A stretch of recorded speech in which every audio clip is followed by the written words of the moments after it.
The chandelier above me didn't stop swaying, not because of any wind, but because of the sudden shift in the room's energy. My father had just spoken, and his words clung to the polished walls like smoke from a fire no one wanted to admit had started. "You'll get nothing, Hannah, just like you deserve." He said it casually, as if he were commenting on the weather, as if declaring his only daughter unworthy in front of 40 people, cousins, uncles, board members, lifelong friends, even our old housekeeper, was just another line in a prepared speech. His voice was steady, rehearsed. The only sound afterward was the soft crackle of the fireplace behind me, and the faint clink of a glass being set too hard on a silver tray. I didn't flinch. I didn't cry. I smiled, because I already knew what he didn't. But before we get there, let me rewind. My name is Hannah Whitmore. I'm 29 years old, and I'm the only daughter of Douglas Whitmore, founder and CEO of Whitmore Industries, a man known as a titan in logistics and supply chain, and a tyrant in fatherhood. To the world, he's a self-made visionary. To me, he's a man who never once believed his daughter could carry his name forward. Only his son could do that. He believed legacy was something passed from man to man, from father to son, from powerful hands to even more entitled ones. Daughters, we were ornaments, symbols of family unity at galas, smiling faces in photo ops, never successors, never heirs. Growing up in the Whitmore household was like existing in a world where silence was expected and obedience was praised, unless you were Brandon. My brother got to be loud. He got to be messy.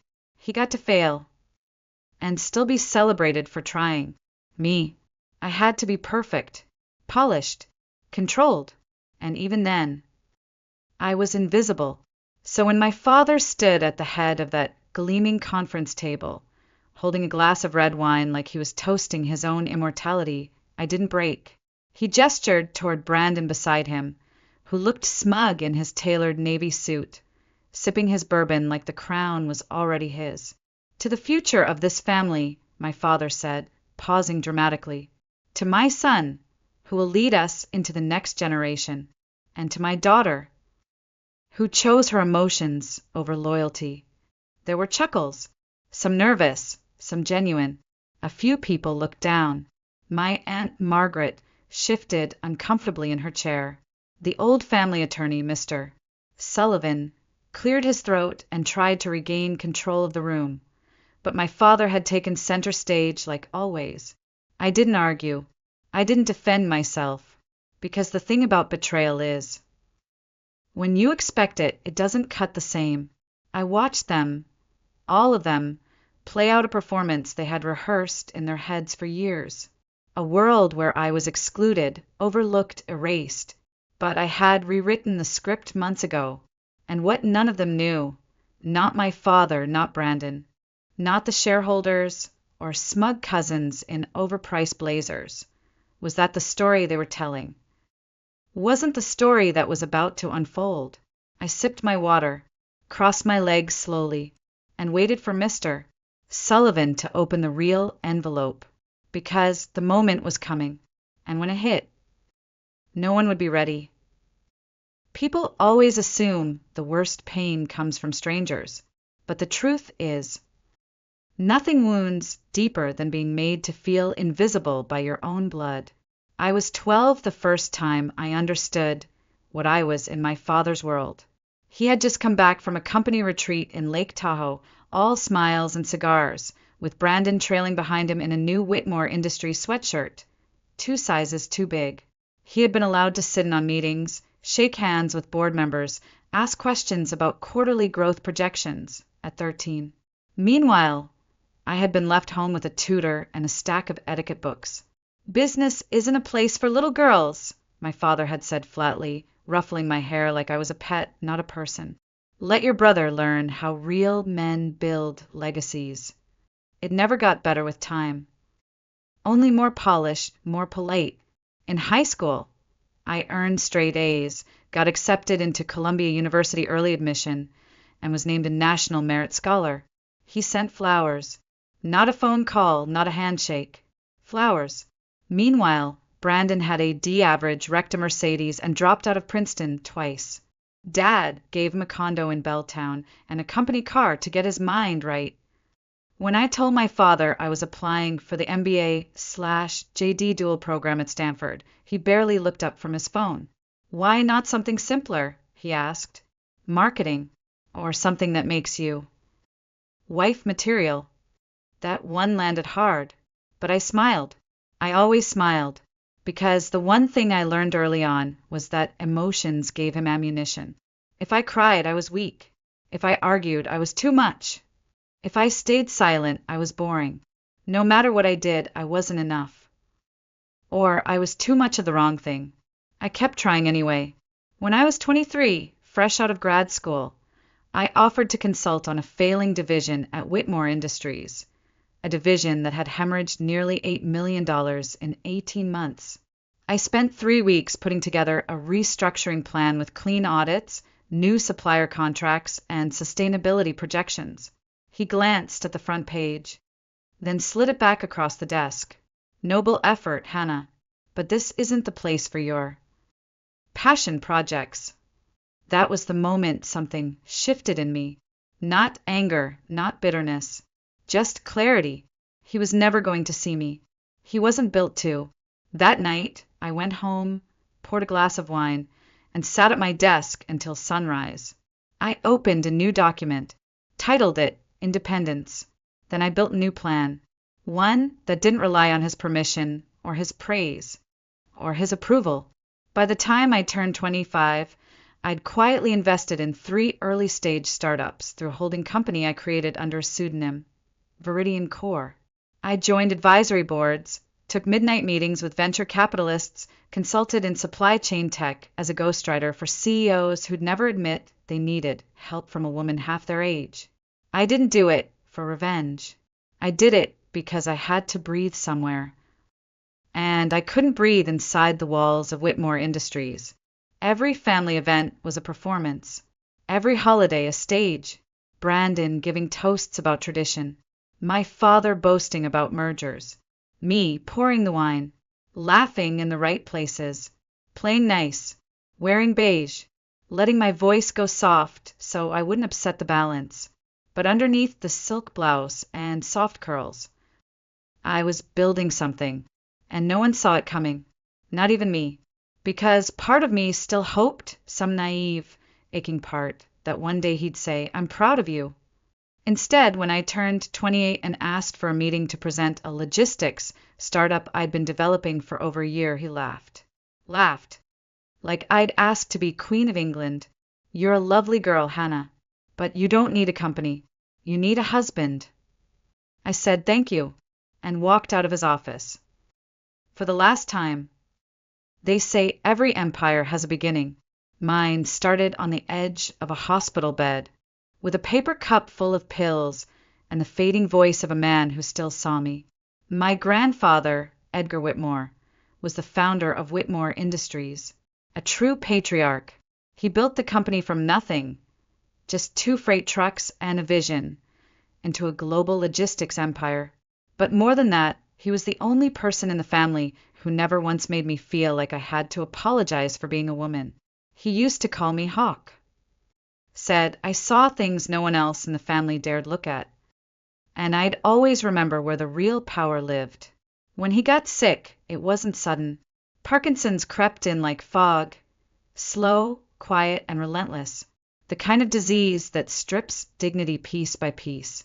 My father visited once a week, Brandon less than that. But I came every morning. I fed him when his hands trembled too hard to hold a spoon.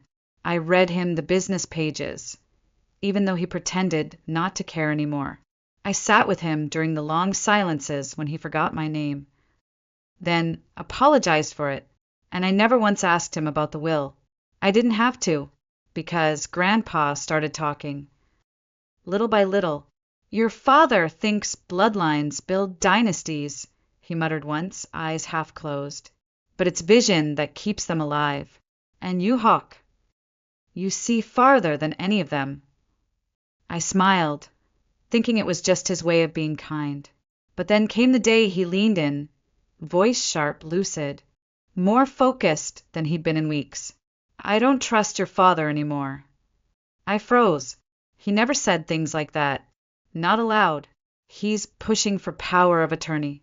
Wants control of everything before I'm even gone," Grandpa whispered. "But I'm not blind. I've seen what you've built. Quiet. Smart. No applause, no press releases. But real. You've done what none of them could." It was the first time in years I felt seen. "I don't want the empire to rot in Brandon's hands," he said. "And your father, he's too far gone to fix it." I swallowed hard. "What do you want to do, Grandpa?" "I want a second opinion. A clean legal one. Outside the family." So I helped him. Not because I wanted the inheritance, but because I wanted to protect what he built from being poisoned by the same man who dismissed my every effort. We met with a private firm he trusted, discreet, airtight. Together, we drafted a revised estate plan. It wasn't petty. It was structured, fair, but decisive, and it named me as the primary heir to his controlling interests in Whitmore Industries, bypassing the internal board and family channels completely. It required third-party verification, cognitive assessments, and was sealed with 2 independent witnesses. "Your father will never see it coming," he said the day he signed it. I didn't smile. I just nodded, because even then, I knew this wasn't going to end clean. The week he passed, my father gave a eulogy in front of hundreds, investors, politicians, longtime employees. He wept on cue, delivered quotes from Edgar's old speeches, and ended with a toast to the future of Whitmore Industries in Brandon's capable hands. He never mentioned me.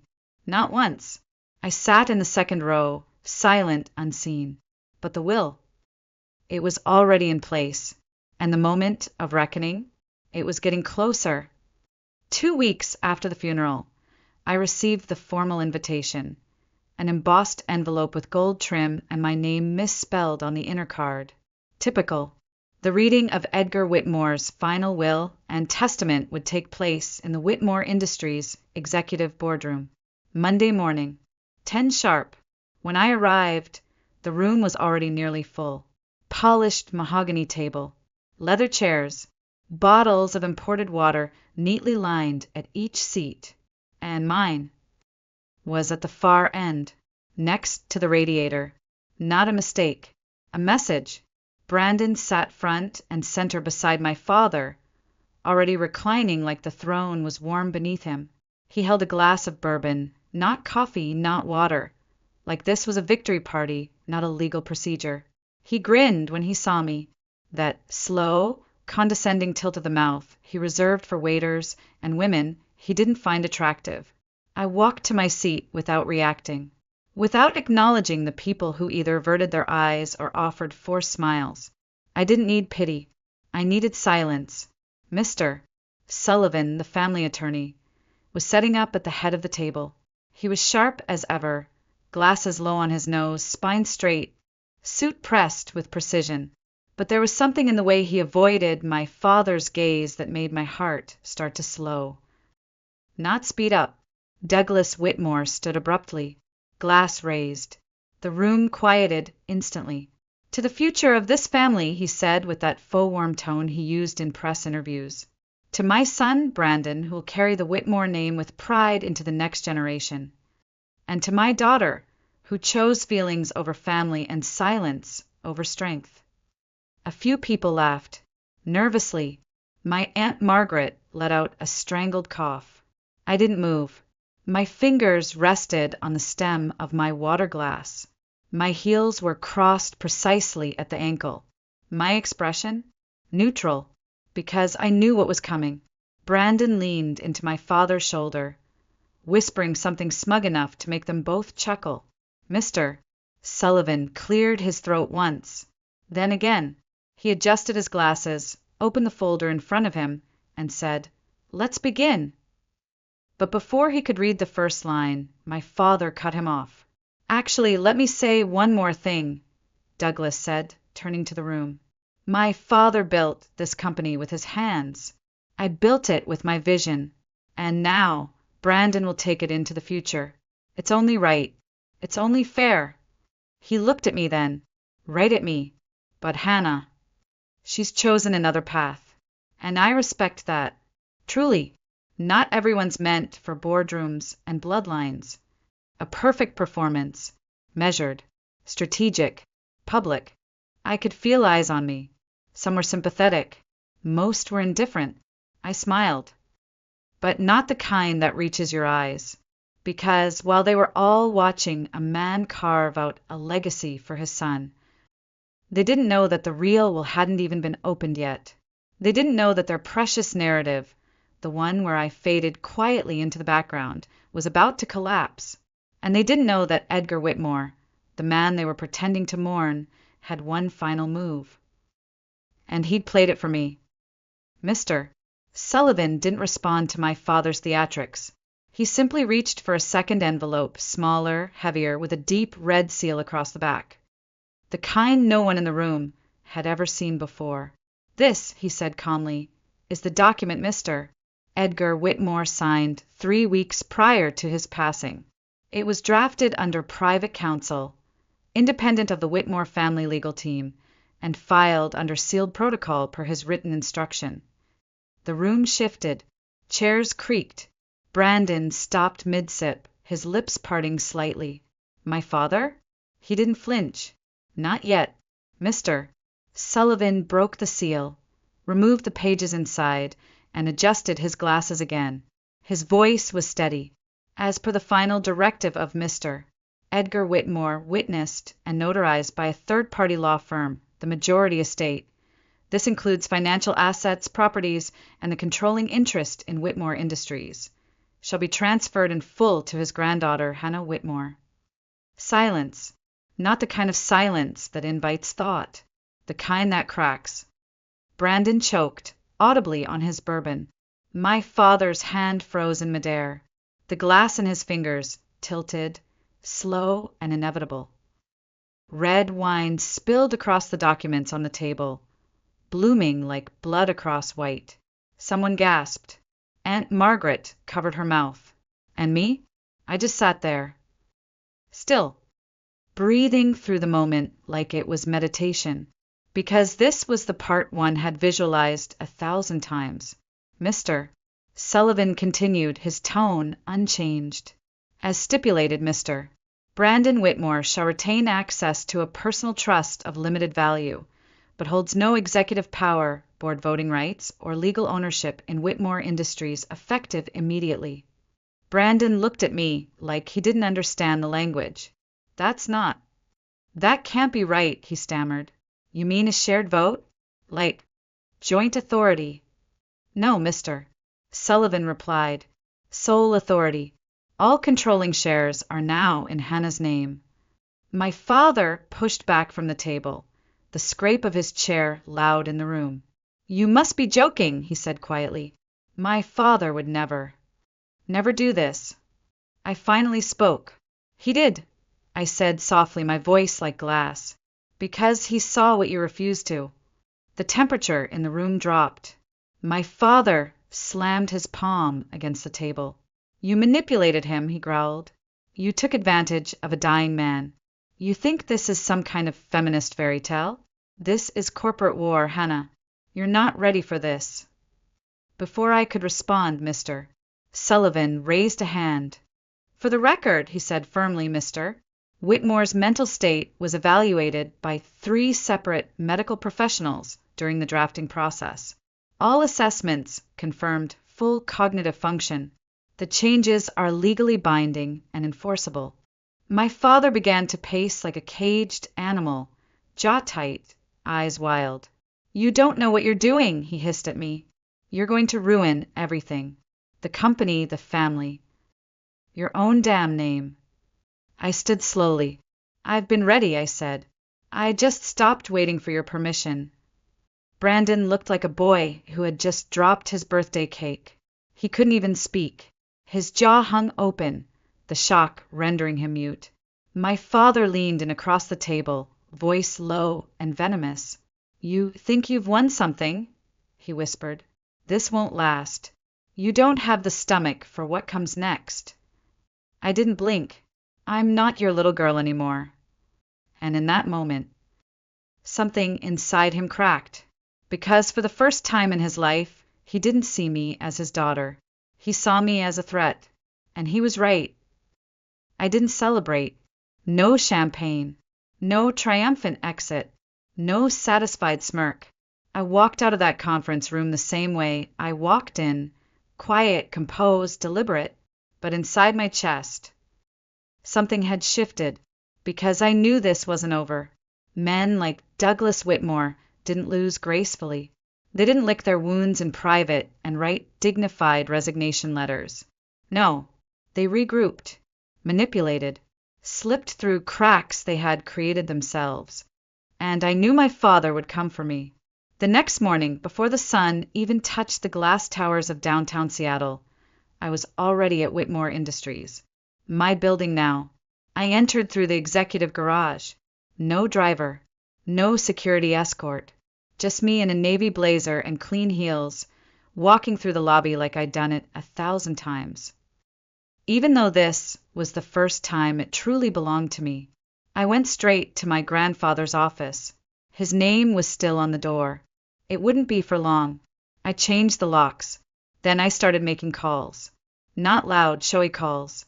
Quiet ones. To every department head. One by one. 30-minute meetings. No assistants. No press.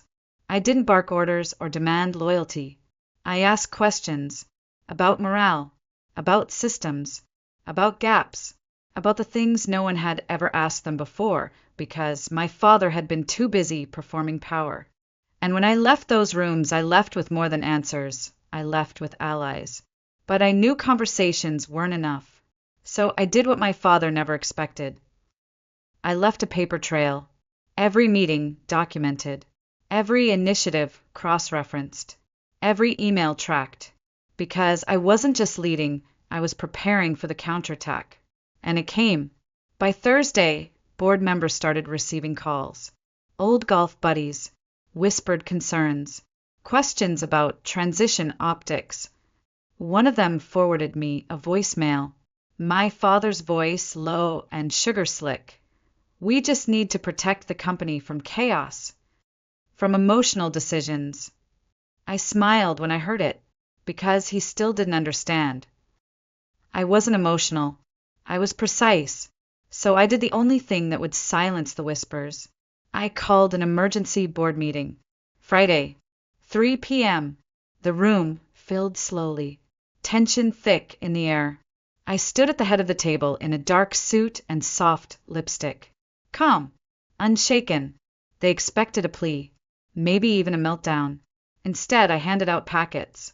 Inside, documented records of embezzlement. Financial statements showing Brandon's misuse of corporate accounts. Evidence of shell company transfers authorized under Douglas's name. And a summary of HR complaints buried under executive discretion. I didn't speak for several seconds. I let the pages speak first. Then I said, "This isn't a damage control meeting. This is a restructuring." Richard Whitmore, yes, he still thought he was Richard the Great, entered 10 minutes late, flanked by Brandon, both in matching navy suits like caricatures of themselves. "Gentlemen," he said, flashing a smile to the room, "let's get ahead of the narrative, shall we?" I didn't look at him. "I already did," I replied.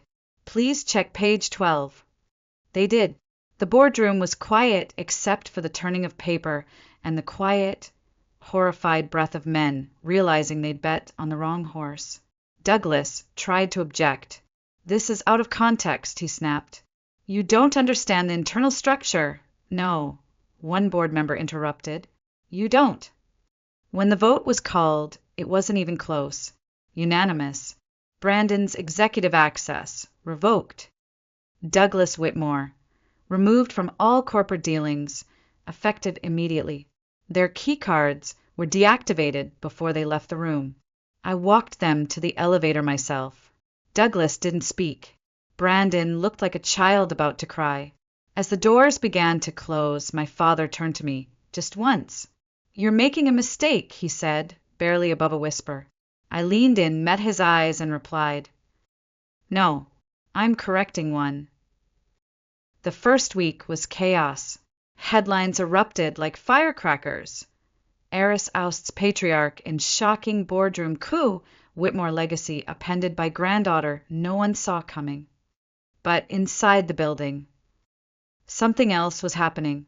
Something quieter, stronger. I didn't redecorate the office. I didn't fire half the staff or demand a new coffee machine. I didn't rename the company after myself. I listened. I met with every department again, this time not as an observer, but as their leader. I asked what wasn't working, what had been ignored, what they were too afraid to say out loud. And then I changed things, implemented transparency initiatives, expanded maternity leave, reinstated a long-forgotten mentorship program my grandfather once championed, this time focused on women in logistics and operations. The board noticed, but more than that, the people noticed. People who had worked at Whitmore Industries for decades began to look at me differently, not like I was a placeholder or a symbol of rebellion, but like I was the first person in a long time who actually saw them. Still, I didn't celebrate, because legacy isn't a party, it's a promise. And one morning, about 2 weeks after the boardroom vote, I was sitting at the cafe across the street from the Whitmore building, skimming over the launch details of a new philanthropic initiative, when I saw him, Douglas Whitmore, standing on the sidewalk. No driver, no entourage, no polished navy suit, just a man in a wrinkled overcoat, looking up at the glass tower that no longer belonged to him. His expression wasn't angry. It was lost. He didn't see me, or maybe he did and just couldn't bring himself to look directly. I stood slowly, picked up my folder, walked toward the sliding glass doors of the building, and just as they began to close behind me, I turned back. He was still there, still staring. I met his eyes across the pavement. No gloating, no venom, just a truth he couldn't rewrite. "Morning, Dad," I said calmly. The doors sealed between us, and that was it. No monologue, no confrontación, no apology, just distance. And for the first time in my life, I didn't feel small. I felt free. The office was quiet that night, just the soft hum of the city outside and the tick of the antique clock on the wall. The one my grandfather used to wind himself every Sunday. I sat at his old desk, now mine, reviewing numbers, campaign notes, a few thank you emails from staff I barely knew by name.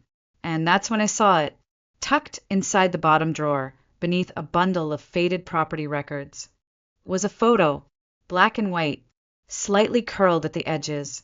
It was me, 8 years old, standing beside my grandfather in the factory yard. He had one hand on my shoulder.